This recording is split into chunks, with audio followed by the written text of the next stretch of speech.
Hello students, आप सभी का स्वागत है। आज हम सीटेट के एग्ज़ाम के अंदर आने वाली 30 नंबर की ईवीएस के ऊपर चर्चा करेंगे। ईवीएस का मतलब होता है इन्वायरमेंटल स्टडीज़, और ईवीएस के अंदर हम 3 सब्जेक्ट्स को पढ़ते हैं। इसके अंदर हम एसएस को, इन्वायरमेंट को और बेसिक साइंस को, तीनों को मिलाकर हम पढ़ते हैं। और इस सीटेट के एग्ज़ाम में जो ईवीएस आती है, इसमें अलग अलग टाइप के क्वेश्चंस आते हैं। कुछ का संबंध जो है बेसिक साइंस से होता है, कुछ का एसएस से होता है, और कुछ का संबंध जो है इन्वायरमेंट से होता है। तो हम इस ईवीएस की चर्चा को अब आगे बढ़ाते हैं। जैसे हम शुरुआत करते हैं कि भारत के विभिन्न क्षेत्रों में कुछ एम्ब्रॉयडरी के टाइप्स प्रचलित हैं, तो कौन सा टाइप किस क्षेत्र में प्रचलित है, इस चर्चा से हम शुरुआत करते हैं। सबसे पहले है चिकनकारी। ये कपड़ों के ऊपर एक प्रकार की नक्काशी की जाती है, एक एम्ब्रॉयडरी का टाइप है जो कि उत्तर प्रदेश में लखनऊ में प्रचलित है। दूसरा टाइप है कलमकारी, तो ये भी एम्ब्रॉयडरी का टाइप है जो कि आंध्र प्रदेश में प्रचलित है। थर्ड वन है कांथा, जो कि पश्चिम बंगाल में प्रचलित है। और फोर्थ वन है कसूती, ये कर्नाटक प्रदेश के अंदर प्रचलित है। ये भी एम्ब्रॉयडरी का ही एक टाइप है। अब हम बात करते हैं different types of dance forms, ये कहाँ कहाँ प्रचलित हैं। तो सबसे पहले भरतनाट्यम, ये तमिलनाडु में प्रचलित है। कथक यूपी, कुचिपुड़ी आंध्र प्रदेश, मोहिनी अट्टम केरल। अब नेक्स्ट, पूर्णपोली क्या होता है? तो ये चने की दाल से बनी हुई मीठी रोटियों को हम पूर्णपोली कहते हैं। नेक्स्ट क्वेश्चन आता है कि मटर के ऊपर सबसे पहले किस वैज्ञानिक ने अध्ययन किया? तो ये वैज्ञानिक का नाम था ग्रेगोर मेंडल। तो ग्रेगोर मेंडल वैज्ञानिक ने सबसे पहले मटर के पौधों का अध्ययन किया और आनुवंशिकी का अध्ययन किया। नेक्स्ट है जंगल अधिकार कानून 2007। ये कानून क्या है, इसका क्या लाभ हुआ? ये जंगल अधिकार कानून 2007 का उद्देश्य था कि वनों के अंदर रहने वाले आदिवासी लोगों को वनों के ऊपर अधिकार प्रदान करना। इस कानून में कहा गया कि जो लोग वनों के अंदर 25 साल से लगातार 25 ईयर से लगातार रह रहे हैं, तो जंगल और उससे प्राप्त उत्पादों के ऊपर उन लोगों का अधिकार होगा, उन आदिवासियों का अधिकार होगा। तो इस कानून के द्वारा जंगलों के ऊपर आदिवासियों के अधिकारों को मान्यता देने का प्रयास किया गया। नेक्स्ट है झूम खेती क्या होती है और ये भारत के किस क्षेत्र में की जाती है? झूम खेती एक पारंपरिक कृषि का प्रकार है। इसमें कृषि की वैज्ञानिक विधियों का प्रयोग नहीं किया जाता है। ये एक कृषि का एक पारंपरिक ढंग है और ये भारत के उत्तर पूर्वी नॉर्थ ईस्टर्न स्टेट्स के अंदर की जाती है और विशेषकर मिजोरम में की जाती है। यहाँ पे भूमि के ऊपर जो पेड़ पौधे होते हैं उनको काट कर वहीं पर जला दिया जाता है, और उनके जलाने से जो राख प्राप्त होती है वो उस भूमि के लिए खाद का काम करती है। और इस झूम खेती के बाद एक फसल कटाई का एक त्यौहार मनाया जाता है जिसे हम कहते हैं चिराव उत्सव। और इस झूम खेती के अंदर हम कई फसलों को एक साथ बोते हैं, और जैसे कि मकई, सब्जियां, मिर्च और चावल। और झूम खेती के अंदर हम जो है खेत की जुताई नहीं करते हैं। यहाँ पे जब बारिश हो जाती है तो बीजों को रेंडमली जो है छिड़क दिया जाता है, और जैसी भी फसल हमें प्राप्त होती है हम उसको प्राप्त कर लेते हैं। और एक बार फसल प्राप्त करने के बाद उस भूमि को 2-3 वर्षों के लिए खाली छोड़ दिया जाता है, ताकि वो भूमि जो है अपनी फर्टिलिटी को दोबारा से रिगेन कर सके, बार बार जो है उसके बंजर होने का खतरा ना बना रहे। नेक्स्ट बात करते हैं हम वानगांव का क्षेत्र भारत के कहाँ पड़ता है? ये गुजरात में पड़ता है। अगर क्वेश्चन आए कि साबरमती आश्रम कहाँ पड़ता है, तो ये गुजरात में पड़ता है। और जो एक दांडी यात्रा का जिक्र बार बार आता है, दांडी यात्रा हो या सवनीय अवज्ञा आंदोलन हो, सिविल डिसओबीडियंस मूवमेंट हो, जो कि महात्मा गांधी ने 1930 में गुजरात के साबरमती आश्रम से शुरू की थी। वो साबरमती जो है आश्रम भी गुजरात के अहमदाबाद में पड़ता है। नेक्स्ट है नीम की पत्तियाँ। नीम की पत्तियों का प्रयोग हम अपनी फसलों के प्राकृतिक रूप से भंडारण के लिए करते हैं, ताकि उन फसलों को जो हमने स्टोर कर रखी है उनको कीड़ा आदि ना लगे। तो एक नेचुरल तरीका है फसलों के भंडारण का, ताकि फसलों को नेचुरली प्रोटेक्ट किया जा सके। नेक्स्ट, जब हम ईवीएस पढ़ाते हैं तो टीचर्स को रिकमेंड किया जाता है कि वो स्टूडेंट्स को डैम्स के फ़ायदे बताएं और नुकसान बताएं। तो डैम का फ़ायदा क्या हो सकता है कि बांधों के द्वारा हम हाइड्रो इलेक्ट्रिसिटी को जनरेट कर सकते हैं। अब हाइड्रो इलेक्ट्रिसिटी का फ़ायदा क्या होगा कि ये हाइड्रो इलेक्ट्रिसिटी है, ये एक क्लीन सोर्स ऑफ एनर्जी है, और हाइड्रो इलेक्ट्रिसिटी एक रीन्यूएबल सोर्स ऑफ एनर्जी है, ऊर्जा का नवीकरणीय स्रोत है जिसको हम बार बार जनरेट कर सकते हैं और जिनके ख़त्म होने की संभावना नहीं होती है, जिनको हम बार बार रीयूज कर सकते हैं। तो बांधों से हमें जो है हाइड्रो इलेक्ट्रिसिटी प्राप्त होती है जो कि क्लीन सोर्स ऑफ एनर्जी है। और बांध बनाने के नुकसान क्या होते हैं? नंबर एक तो जब हम बांध बनाते हैं तो उस क्षेत्र से काफ़ी सारी जनसंख्या जो है वो विस्थापित हो जाती है, एक नुकसान। दूसरा नुकसान, वो क्षेत्र जो है वो बाढ़ और भूकंप के खतरे की आशंका से घिरा रहता है। नंबर 3, जब भी हम किसी विशेष क्षेत्र के अंदर हम बांध बनाते हैं तो हम आसपास के गांवों को खाली करवा लेते हैं और आसपास के क्षेत्रों में जितने भी पेड़ पौधे होते हैं उनको काट लेते हैं। तो इससे पर्यावरण को विशेष रूप से खतरा होता है बांधों के निर्माण से। तो ये फायदे और नुकसानों के ऊपर हमने चर्चा कर ली। नेक्स्ट हम चर्चा करेंगे लद्दाख के ऊपर। लद्दाख, केंद्र सरकार ने अभी रिसेंटली लद्दाख को एक यूनियन टेरिटरी, केंद्र शासित प्रदेश का दर्जा दिया है। लद्दाख जो है इसको भारत में ठंडा रेगिस्तान कहा जाता है। ठंडा रेगिस्तान इसको इसलिए कहा जाता है क्योंकि यहाँ पे बारिश वर्षा बिल्कुल कम होती है और ठंड बेहद ज़्यादा पड़ती है। सर्दियों में लद्दाख क्षेत्र का तापमान जो है वो -40 डिग्री सेल्सियस तक चला जाता है। अब लद्दाख की कुछ और विशेषताओं के ऊपर चर्चा करते हैं, जैसे कि यहाँ पे कौन सी जनजाति पाई जाती है। तो लद्दाख क्षेत्र के अंदर जो है चांगपा जनजाति पाई जाती है और ये चांगपा जनजाति चांगथांग भाषा बोलती है। चांगथांग का मतलब होता है एक ऐसा क्षेत्र जो कि सुनसान हो, जहाँ पे लोगों की संख्या बहुत कम हो, तो उसे कहते हैं चांगथांग, चांगपा जनजाति। और ये जो चांगपा जनजाति के लोग होते हैं ये भेड़, बकरियां, घोड़े और याक को पालते हैं। जो ये याक होता है, इस याक के बालों से ये चांगपा जनजाति के लोग पट्टियां बांधते हैं, जिनका प्रयोग जो है सर्दियों में ठंड से बचने के लिए किया जाता है। अब ये जो चांगपा जनजाति के लोग होते हैं ये अपनी भेड़ बकरियों को लेकर एक स्थान से दूसरे स्थान पर घूमते रहते हैं। ये घुमंतू किस्म के लोग होते हैं जो पहाड़ों में जो है हरियाली की तलाश में घूमते रहते हैं। पहाड़ी क्षेत्र के अंदर अगर आपको हरियाली या कोई घास का मैदान मिलता है तो उसे कहते हैं बोगियाल। और ये जो बोगियाल होते हैं, जो घास के मैदान होते हैं, ये तब बनते हैं जब पहाड़ी क्षेत्रों में से जब बर्फ़ पिघल जाती है तो उस क्षेत्र के अंदर जो है घास का निर्माण होता है। और ये घास जो है इन चांगपा जनजाति के पौधों, चांगपा जनजाति के लोगों के, जानवरों के लिए चारे का काम करती हैं। नेक्स्ट बात करेंगे हम लद्दाख में जब चारों तरफ आप देखोगे तो बर्फ़ से ढके पहाड़ दिखते हैं आपको। और जो लद्दाख का क्षेत्र होता है ये चारों तरफ से सूखा, ठंडा और एक समतल क्षेत्र होता है। और ये जो चांगपा लोग होते हैं लद्दाख के, ये जो चांगथांग भाषा बोलते हैं, इस चांगथांग भाषा में वहाँ के बच्चे बार बार बोलते रहते हैं झूले झूले। झूले का अर्थ होता है स्वागत करना। जब कोई भी फॉरेनर या कोई भी यात्री वहाँ पर जाता है तो झूले झूले कहकर उसका स्वागत किया जाता है। नेक्स्ट बात हम करेंगे कि जो चांगपा लोग होते हैं वो पश्मीना बकरी पालते हैं। अब यहाँ पे क्वेश्चन आता है कि पश्मीना बकरी है या भेड़ है। तो पश्मीना एक विशेष प्रकार की बकरी है। इस बकरी के बालों से एक विशेष प्रकार की और सबसे महंगी शाल बनाई जाती है, इसको कहते हैं पश्मीना शाल। और ये जो पश्मीना बकरी होती है इसके 6 बालों की मोटाई हमारे सिर के 1 बाल के बराबर होती है।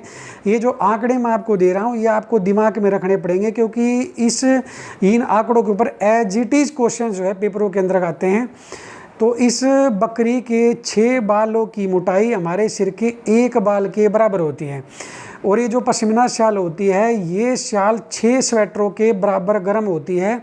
और कोई भी एक बुनकर 250 हावर्स 250 घंटे तक काम करके एक पश्मीना शाल का निर्माण कर सकता है।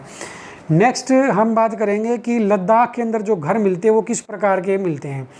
तो अगर पेपर में ऑप्शन आता है कि यहाँ के घर ढलवा होते हैं तो कई बच्चे इसको टिक कर देते हैं। तो मैं आपको बताऊँगा ढलवा घर वहाँ बनते हैं जहाँ पे बारिश ज़्यादा होती है। तो लेकिन यहाँ पे तो बारिश होती ही नहीं है, तो इसलिए लद्दाख के जो घर होते हैं उनकी छतें समतल होती हैं। और वो छतों को मजबूती प्रदान करने के लिए पेड़ों के तने, स्टेम्स का प्रयोग करते हैं। और लद्दाख के घर जो है वो मुख्यतः 2 मंजिल के बने होते हैं, और जो पहली मंजिल होती है उसके अंदर खिड़कियां नहीं होती हैं, और पहली मंजिल के ऊपर जो लद्दाख के लोग अपने पशुओं को रखने का कार्य करते हैं, और दूसरी मंजिल के अंदर खिड़कियां होती हैं जहाँ पे चांगपा जनजाति के लोग रहते हैं। और घरों की जो समतल छतें होती है यहाँ पे ये अपनी मिर्च, मक्का या जो अपनी अलग अलग प्रकार की जो फसलें यहाँ पे ये प्राप्त करते हैं उनको सुखाने का काम जो है वो छतों के ऊपर करते हैं, और जो पशुओं के गोबर से जो उपले होते हैं उनको भी इन समतल छतों के ऊपर सुखाने का काम करते हैं। और लद्दाख के जो घर होते हैं वो पत्थरों को काटकर एक दूसरे के ऊपर रख कर बनाए जाते हैं, और इन घरों के अंदर पुताई जो है वो चूना और मिट्टी के द्वारा की जाती है। और इन घरों की जो सीढ़ियाँ होती हैं और जो फर्श होता है वो लकड़ी का बना होता है, क्योंकि लकड़ी जो है वो उष्मा का या हीट का कुचालक बेड कंडक्टर होता है, तो ये ठंड से बचने के लिए लकड़ी के फर्श और लकड़ी की सीढ़ियों का प्रयोग जो है ये लोग करते हैं, लद्दाख क्षेत्र के लोग। नेक्स्ट हम बात करेंगे जो ये चांगपा जनजाति के लोग होते हैं, जिन टेंटों के अंदर ये रहते हैं उन टेंटों को हम रेबो कहते हैं। और ये अपने पशुओं को जिन एक बाउंड्री के अंदर बांध के रखते हैं उस बाउंड्री को हम कहते हैं लेखा। तो जहाँ पर ये अपने पशुओं को रोकते हैं उसे लेखा कहते हैं। और जब सर्दियों के अंदर -40 डिग्री सेल्सियस तापमान हो जाता है तो ये चांगपा जनजाति के लोग दूसरी मंजिल से नीचे वाली फर्स्ट फ्लोर के ऊपर शिफ्ट हो जाते हैं, और ये अपने पशुओं के साथ ही ये लोग रहते हैं। नेक्स्ट बात करेंगे कि चांगपा जनजाति के लोग कौन सी भाषा बोलते हैं, तो ये मैं आपको बता चुका हूँ, चांगथांग भाषा बोलते हैं। और चांगथांग का मतलब होगा ऐसी जगह जहाँ पे कम लोग रहते हैं। पश्मीना बकरी के बारे में और पश्मीना शाल के बारे में हम चर्चा कर चुके हैं। और नेक्स्ट बात करते हैं हम पेट्रोलियम। बार बार पेट्रोलियम के ऊपर क्वेश्चन आता है कि पेट्रोलियम जो है उसके फीचर्स क्या होते हैं। तो पेट्रोलियम, इसको हम काला सोना कहते हैं। और पेट्रोलियम जो होता है ये गहरे रंग का गाढ़ा बदबूदार द्रव होता है। ये जो फीचर्स हैं इनके ऊपर क्वेश्चन आता है, गहरा गाढ़े रंग का और बदबूदार द्रव होता है। नेक्स्ट हम बात करेंगे अबू धाबी। अबू धाबी क्या है, तो यूनाइटेड अरब अमीरात, संयुक्त अरब अमीरात की राजधानी अबू धाबी है। और यहाँ की जो मुद्रा है, जो करेंसी है वो दिरहम है। यहाँ पे बच्चे जल्दबाजी में गलती करते हैं, दिनार ऑप्शन में मिलता है तो दिनार को टिक कर देते हैं। और यहाँ के जो लोग, अबू धाबी के लोग जो है वो अरबी भाषा बोलते हैं। और यहाँ पे चारों तरफ खजूर के वृक्ष मिलते हैं। और अबू धाबी के अंदर चारों तरफ रेत ही रेत है, क्योंकि ये बेहद रेतीला इलाका है। और क्षेत्र में पेट्रोल बहुत ज़्यादा मिलता है, और पेट्रोल यहाँ पे जो है पानी से भी सस्ता है अबू धाबी के अंदर। नेक्स्ट हम बात करेंगे पोचमपल्ली। पोचमपल्ली ये क्षेत्र आंध्र प्रदेश के अंदर पड़ता है, और यहाँ के अधिकांश लोग जो है वो बुनकर है। और पोचमपल्ली जो है वो बुनकरी का एक टाइप भी है। नेक्स्ट हम बात करेंगे बिहू।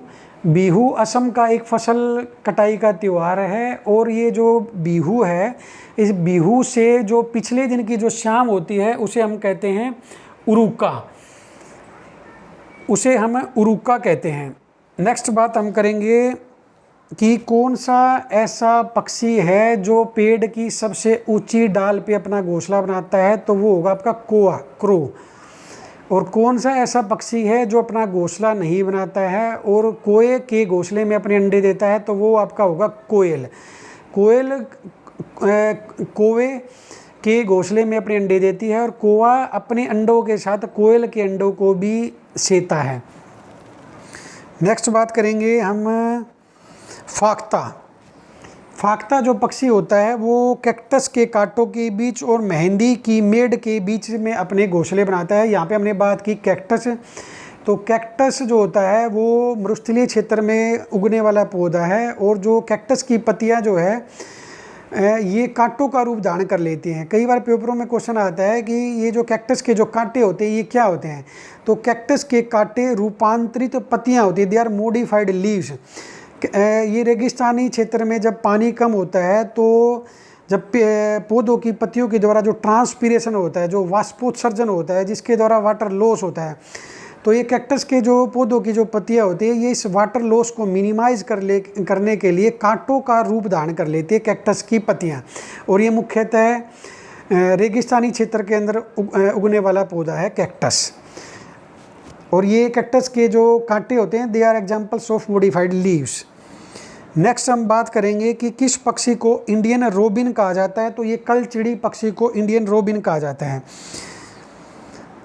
कौन सा ऐसा पक्षी है जो झाड़ियों में लटकता हुआ घोंसला बनाता है? तो वो पक्षी होगा आपका शक्करखोरा।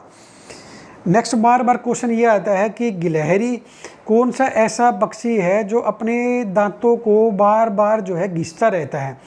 तो जो गिलहरी होती है उसके दांत जो है समय के साथ बढ़ते रहते हैं। इन दांतों के उलझ कर टूटने का खतरा बना रहता है, इसलिए गिलहरी जो है वो बार बार चीज़ों को कुतर कुतर कर अपने दांतों को घिसाती रहती है ताकि इन दांतों के उलझ कर टूटने का खतरा जो है ना रहे। तो ये उसका जब पूछे कि किस जानवर के दांत जो है बढ़ते रहते हैं और जो है वो चीज़ों को बार बार कुतरता रहता है, तो इसका जवाब होगा गिलहरी, चूहा नहीं होगा। नेक्स्ट बात करेंगे हम मधुबनी के ऊपर। मधुबनी क्या है? तो मधुबनी बिहार का एक ज़िला है और मधुबनी जो है ये एक चित्रकला का एक प्रकार है। इस चित्रकला के अंदर हम नेचुरल पेंट्स, प्राकृतिक रंगों का प्रयोग करते हैं। और ये जो प्राकृतिक रंग होते हैं ये पेड़ पौधों से तैयार किए जाते हैं। इनके अंदर हल्दी का प्रयोग किया जाता है, नील का प्रयोग किया जाता है। इनमें क्या किया जाता है कि चावल को पीस कर उसका घोल तैयार किया जाता है, उसके अंदर हल्दी, नील या पेड़ पौधों से प्राप्त विभिन्न रंगों को मिलाकर नेचुरल डाइज बनाए जाते हैं। और इन नेचुरल डाइज के द्वारा फर्श के ऊपर और घरों की दीवारों के ऊपर पेड़ पौधों की पत्तियाँ, मनुष्य, जानवर और मछलियों आदि के चित्र जो है वो घरों की दीवार और फर्शों के ऊपर बनाए जाते हैं। तो ये मधुबनी चित्रकला का परिवार बिहार का जो प्रकार है ये बिहार के मधुबनी ज़िले के अंदर प्रचलित है। नेक्स्ट चर्चा हम करेंगे कन्नौज। कन्नौज उत्तर प्रदेश का एक ज़िला है जो इत्र, परफ्यूम उत्पादन के लिए प्रसिद्ध है। नेक्स्ट हम बात करेंगे कर्णम मलेश्वरी। ये बार बार क्वेश्चन आता है कि ये इंडिया की एक वेट लिफ्टर है। कर्णम मलेश्वरी भारत के किस स्टेट से इसका संबंध है? तो इनका संबंध है आंध्र प्रदेश से, वेट लिफ्टर। अभी नेक्स्ट रिसेंट में जो है टोक्यो ओलंपिक 2020 के अंदर भारत को फर्स्ट सिल्वर मेडल दिलाने वाली मीराबाई चानू, अगर पूछा जाए कि इन्होंने कौन सा मेडल दिलवाया तो सिल्वर, किस क्षेत्र में दिलवाया तो वेट लिफ्टिंग में। और इनका संबंध जो है भारत के मणिपुर से है। और एक वर्ल्ड की नंबर 1 बॉक्सर मैरी कॉम का संबंध भी मणिपुर से है। नेक्स्ट बात हम करेंगे कि जब हम रेल के अंदर ट्रैवल करते हैं तो जब हम अपना आरक्षण करवाते हैं, रिजर्वेशन करवाते हैं, जो एक रिजर्व टिकट होती है तो उसके ऊपर क्या क्या मेंशन होता है। तो यहाँ पे आपको सबसे पहली बात ये याद करनी है कि रिजर्व टिकट के ऊपर जो है वो जो ट्रैवलर होता है उसका नाम मेंशन नहीं होता है। उस टिकट के ऊपर आपका किराया कितना लगा है ये मेंशन होता है, आपकी दूरी किलोमीटर्स में कितनी है ये मेंशन होता है, ट्रेन का नंबर मेंशन होता है, आपकी सीट का और आपके डब्बे का नंबर मेंशन होता है, बट उसके ऊपर जो है आपका नाम मेंशन नहीं होता है। तो ये जानकारी रही आपकी जो टिकट होती है उसके ऊपर क्या क्या मेंशन होता है उसके बारे में। नेक्स्ट चर्चा हम करते हैं वलसाड। ये वलसाड कहाँ पे है? तो ये गुजरात में है। कोझिकोड जो है ये केरल के अंदर है। केरल ये किसके लिए प्रसिद्ध है? मसालों के लिए। और जो सबसे पहले जो पुर्तगाली आए थे वो पुर्तगाली सबसे पहले केरल के कालीकट तट पर आए थे और मसालों के लिए आए थे और स्पेशली काली मिर्च के लिए आए थे। नेक्स्ट है मुजफ्फरपुर ज़िला कहाँ पे है? तो मुजफ्फरपुर ज़िला जो है ये बिहार का एक ज़िला है। यहाँ पे लीची के पेड़ बहुत ज़्यादा होते हैं और ये जो लीची के पेड़ होते हैं ये मधुमक्खियों को अट्रैक्ट करते हैं। तो मुजफ्फरपुर ज़िला जो है ये मधुमक्खी पालन के लिए, बी कीपिंग के लिए फेमस है। और ये लीची के पेड़ और चीनी का घोल जो है ये मधुमक्खियों को अट्रैक्ट करता है। और मधुमक्खियाँ जो है वो अंडे देती हैं अक्टूबर से दिसंबर। तो इनके प्रजनन का समय होता है अक्टूबर से दिसंबर मधुमक्खियों का। और ये जो मुजफ्फरपुर ज़िला है ये कुछ समय पहले एक चमकी बुखार को लेकर भी चर्चा में था, क्योंकि वहाँ के जो गरीब घरों के बच्चे थे उन्होंने कच्ची लीचियाँ खा ली थी। इन कच्ची लीचियाँ खाने से जो है वो एक चमकी बुखार फेमस हुआ था इंडिया में। वो भी इस मुजफ्फरपुर ज़िले के अंदर हुआ था जो कि बिहार में है। नेक्स्ट हम बात करेंगे, और ये जो मधुमक्खियाँ होती है ये मधुमक्खियाँ होती हैं, तो ये जो मधुमक्खियाँ होती है जब इनको कहीं पर फूलों का रस मिल जाता है, फूलों के रस को हम इंग्लिश में कहते हैं नेक्टर, हिंदी में कहेंगे मकरंद। जब इनको फूलों का रस मिल जाता है तो ये उस रस का पता अपनी साथी मक्खियों को बताने के लिए डांस करती हैं। डांस के द्वारा ये अट्रैक्ट करती हैं, उनको ये सिग्नल देती हैं कि यहाँ पे फूलों का रस है, और इस फूलों के रस से वो शहद का निर्माण कर सकते हैं। ये बार बार पेपर में ऑप्शन आता है, ये भिन भिना कर भी आता है कि वो भिन भिना कर अट्रैक्ट करते हैं। तो मधुमक्खियाँ भिन भिना कर नहीं, डांस कर कर अपनी साथी मक्खियों को अट्रैक्ट करती हैं। और एक जो मधुमक्खी का जो छत्ता होता है उसमें मेनली 3 प्रकार की मधुमक्खियाँ होती हैं।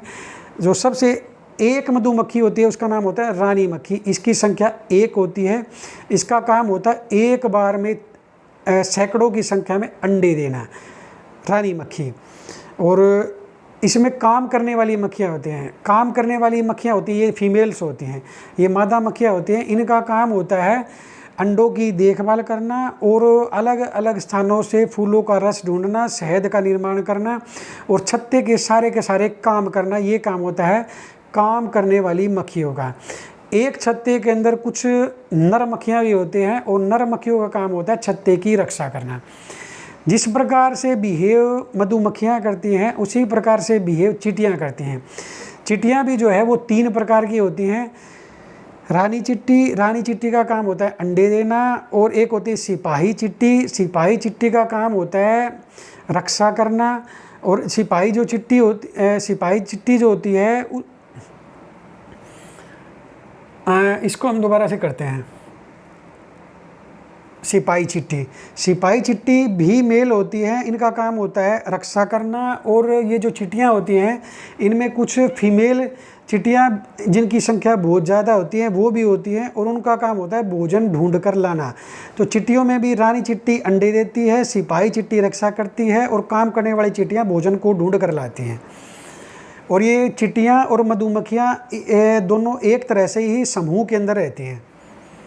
नेक्स्ट बात करेंगे कि कुछ पक्षी अपनी गर्दन बहुत ज़्यादा हिलाते हैं। इसका कारण क्या होता है?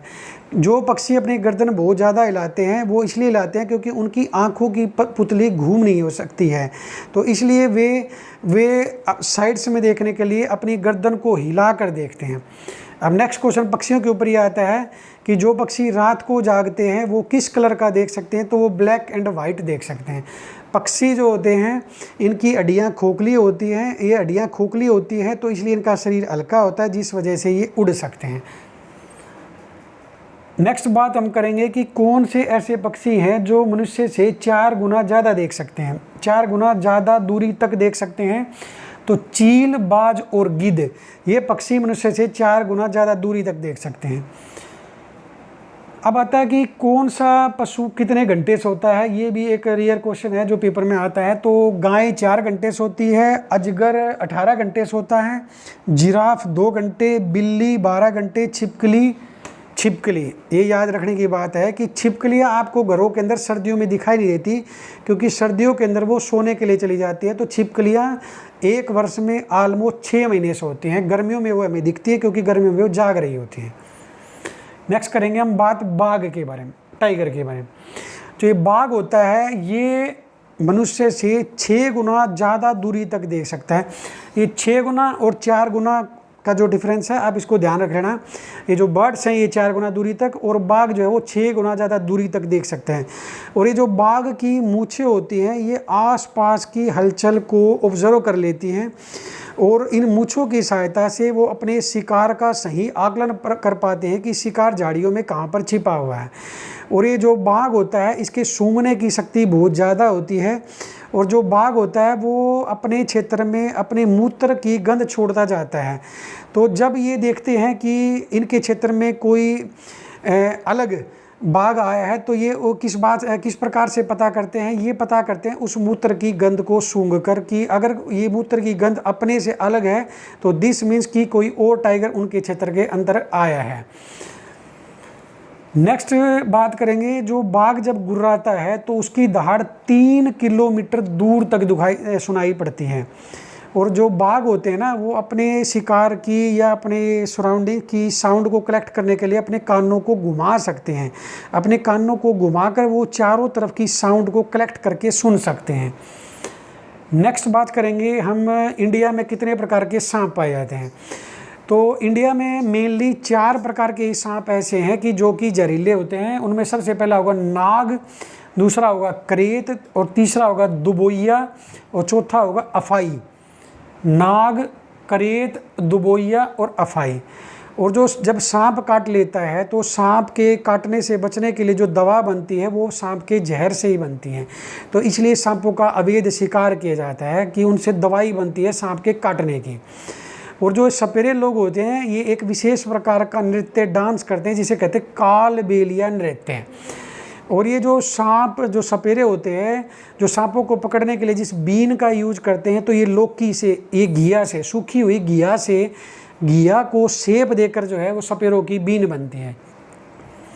और ये जो सांप होते हैं इनके सिर्फ 2 दांत होते हैं। ऑप्शन में आपको 4 मिलेगा, आपने 2 पे टिक करना है। और ये जो सांपों के दांत होते हैं दोनों खोखले दांत होते हैं जिनमें जहर भरा होता है। और जब ये काटते हैं ना, सांप जब किसी को काटता है तो इन खोखले दांतों से जहर उसके शरीर में प्रवेश कर जाता है। नेक्स्ट हम बात करेंगे ब्रेड।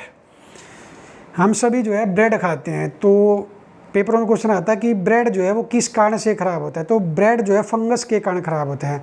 क्यों ख़राब होता है? जब अगर आपने ब्रेड को फ्रीज के बाहर रख दिया, तो जब फ्रीज के बाहर रखते हैं तो किचन के अंदर ह्यूमिडिटी भी होती है और गर्मी भी, हीट भी होती है और ह्यूमिडिटी भी होते हैं। ये जो दोनों फैक्टर्स हैं ये फंगस ग्रोथ के लिए अनुकूल होते हैं। तो इसलिए ब्रेड के ऊपर जो है वो फंगस, कवक की वृद्धि होती है, जिस वजह से आपका ब्रेड ख़राब हो जाता है। अभी जो कवक है या जो फंगस है ये हमारे किचन में किस किस चीज़ को ख़राब करती है? तो ये रोटी को, ब्रेड को, संतरे को, इन चीज़ों को फंगस ख़राब कर देते हैं।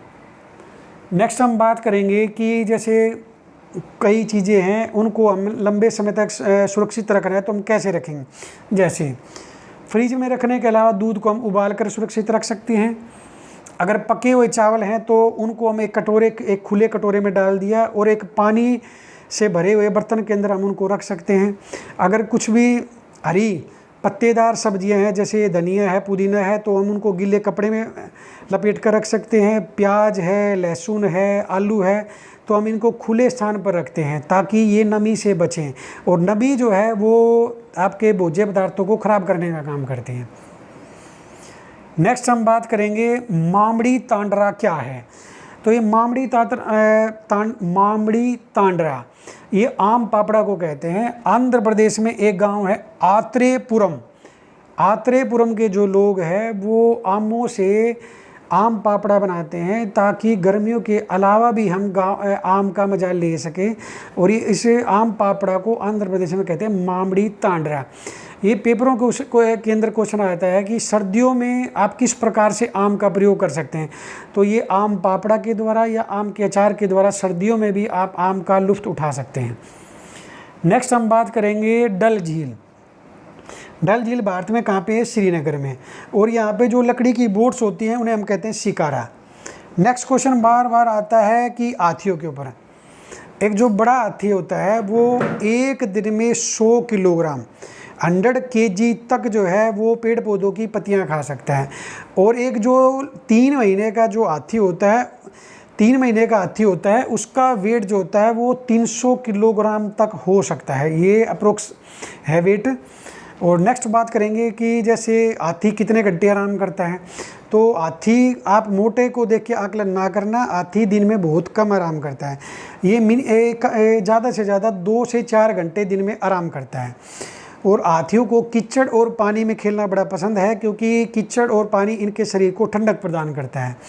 और हाथी के जो बड़े बड़े कान होते हैं वो उनके शरीर में पंखे का काम करते हैं। जब भी उनको गर्मी लगती है तो वो उन कानों को हिलाकर हवा कर लेते हैं।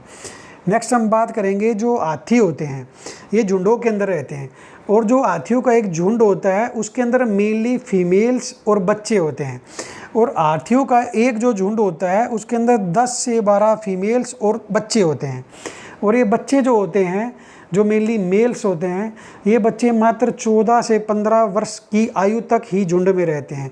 और ये कि जो झुंड होता है जिसके अंदर फीमेल एलिफेंट्स और बच्चे होते हैं, तो उस झुंड के अंदर जो सबसे बूढ़ी हथीनी होती है वो उस ग्रुप की लीडर होती हैं। याद रखना, इसके अंदर बड़े हाथी जो है वो झुंडों के अंदर नहीं रहते हैं। और ये मैंने आपको बता ही दिया है कि 3 महीने का हाथी का जो वेट होता है वो 300 किलोग्राम तक होता है। नेक्स्ट हम बात करेंगे कि राजस्थान के अंदर एक ज़िला है जोधपुर। जोधपुर के अंदर एक गांव है खेजड़ली, और खेजड़ली गांव के अंदर एक वृक्ष मिलता है जिसको हम कहते हैं खेजड़ी। ये जो खेजड़ी वृक्ष होता है ये राजस्थान का स्टेट ट्री, राजकीय वृक्ष है। इस वृक्ष को बचाने के लिए एक महिला अमृता देवी बिश्नोई ने अपने प्राणों की आहुति दी थी। जब राजा के लोग इस पेड़ को काटने के लिए आए तो इस महिला ने पेड़ से चिपक कर उसको बचाने का प्रयास किया। इस प्रयास के दौरान ये इस महिला को मार दिया गया। अब इस अमृता देवी बिश्नोई नामक महिला के नाम पर भारत सरकार पर्यावरण संरक्षण, इन्वायरमेंट कंजर्वेशन के क्षेत्र में अमृता देवी बिश्नोई पुरस्कार देती है, और इस पुरस्कार की राशि है 1 लाख रुपए। ये जो खेजड़ी का वृक्ष है ये राजस्थान के लोगों के लिए बेहद महत्व का वृक्ष है। बच्चे इस पेड़ की छाया में खेलना पसंद करते हैं। इस पेड़ की जो छाल होती है उस छाल से दवाई बनती है। इस पेड़ की जो फलियां होती हैं उनसे लोग सब्जियां बनाते हैं, और ये एक छायादार वृक्ष होता है। इसको बहुत कम पानी की आवश्यकता पड़ती है, और इस पेड़ की एक और विशेषता है कि इस पेड़ की लकड़ी को कीड़ा नहीं लगता है। तो ये सभी बात रही खेजड़ी वृक्ष और अमृता देवी बिश्नोई के बारे में। अब नेक्स्ट हम बात करेंगे बांस की रस्सी। बांस और रस्सी के जो पुल हैं, इन पुलों का प्रयोग कहाँ पर किया जाता है? जहाँ पे वर्षा ज़्यादा होती है। और ये बांस और रस्सी से बने पुलों का प्रयोग जो है स्टूडेंट्स जो है वो प्रयोग करते हैं असम के अंदर। नेक्स्ट हम बात करेंगे ट्रॉली। ये ट्रॉली जो है लकड़ी की बनी होती है, और लद्दाख के क्षेत्र में गहरी लंबी नदियों को पार करने के लिए स्टूडेंट्स जो है इन लकड़ी की बनी ट्रॉलियों का प्रयोग करते हैं। और ये जो लकड़ी की ट्रॉलियाँ होती हैं ये लोहे के तार के ऊपर जो है स्टूडेंट्स को रिवर के एक किनारे से दूसरे किनारे तक पहुंचा देती हैं। नेक्स्ट है वल्लम। वल्लम क्या होता है? ये केरल में प्रयोग की जाने वाली एक लकड़ी की नाव होती है वल्लम। और केरल का जो समुद्री तट होता है इसे मालाबार तट कहते हैं। और ये जो मालाबार तट है, इस मालाबार तट के ऊपर जो सैंड मिलती है, रेत मिलती है, उसके अंदर हमें एक एलिमेंट मिलता है जिसको हम कहते हैं थोरियम। और ये जो थोरियम होता है ये न्यूक्लियर रिएक्टर्स के अंदर फ्यूल का काम करता है। ये न्यूक्लियर एनर्जी को जनरेट करने में काम आता है थोरियम। मालाबार तट पर मिलता है। नेक्स्ट हम करेंगे कि ढोकला चटनी और नींबू वाले चावल कहाँ पे फेमस हैं? ये गुजरात में फेमस हैं। नेक्स्ट है बिहू। ये असम का फसल कटाई का त्यौहार है, और बिहू से पहले वाली शाम को उरुका कहते हैं। और बोरा और चेवा ये चावल के जो 2 प्रकार हैं। ये जब फसल कटाई का जब सीज़न ख़त्म हो जाता है बिहू के अवसर पर, तो लोग इन चावल की किस्मों को पकाकर सामूहिक रूप से खाते हैं, बोरा और चेवा। नेक्स्ट हम बात करेंगे स्लाथ। आधा से लाथ। ये स्लाथ क्या है? ये एक भालू जैसा जानवर है जो मुख्यतः पेड़ पर उल्टा लटक के रहता है। ये जानवर 1 वीक में 1 बार पोटी करने के लिए नीचे उतरता है, और हफ्ते के 7 दिन ये जिस पेड़ पर रहता है उस पेड़ की पत्तियों को खाकर जीवित रहता है। और ये 1 हफ्ते में 1 ही दिन जो है पेड़ से नीचे उतरता है। नेक्स्ट हम बात करेंगे एक कीड़ों को खाने वाला पौधा है जिसका नाम है निपेंथिस।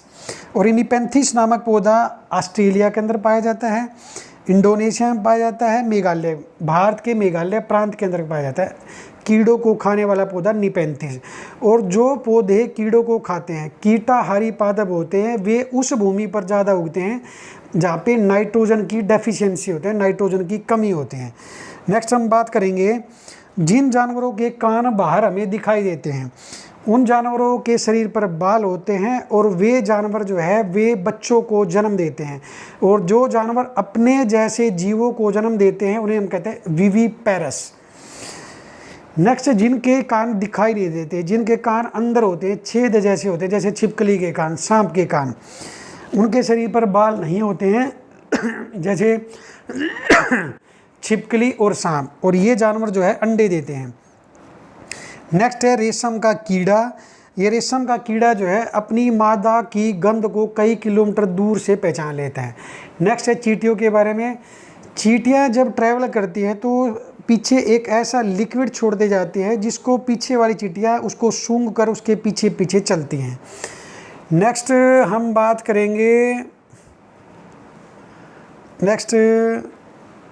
बात करेंगे रेगिस्तानी ओक के बारे में। ये जो रेगिस्तानी ओक नामक वृक्ष है ये ऑस्ट्रेलिया के अंदर पाया जाता है। इस पेड़ की ऊंचाई हमारे घरों की 2-3 मंजिल तक हो सकती है। इन पेड़ों में बहुत कम पत्तियां होती हैं। इनकी जड़ें बहुत ज़्यादा गहरी होती हैं। ये ज़्यादा गहरी इसलिए होती हैं क्योंकि पानी की खोज में ये बहुत गहरे तक चले जाते हैं। और ये जो रेगिस्तानी ओक नामक वृक्ष है ये अपने तने के अंदर जो है पानी को स्टोर रखता है। तो जब इस ऑस्ट्रेलिया के क्षेत्र के अंदर जब पानी की कमी होती है तो यहाँ के लोग इस तने के अंदर पाइप डालकर पानी का प्रयोग करते हैं और अपनी पानी की आवश्यकताओं को पूरा करते हैं।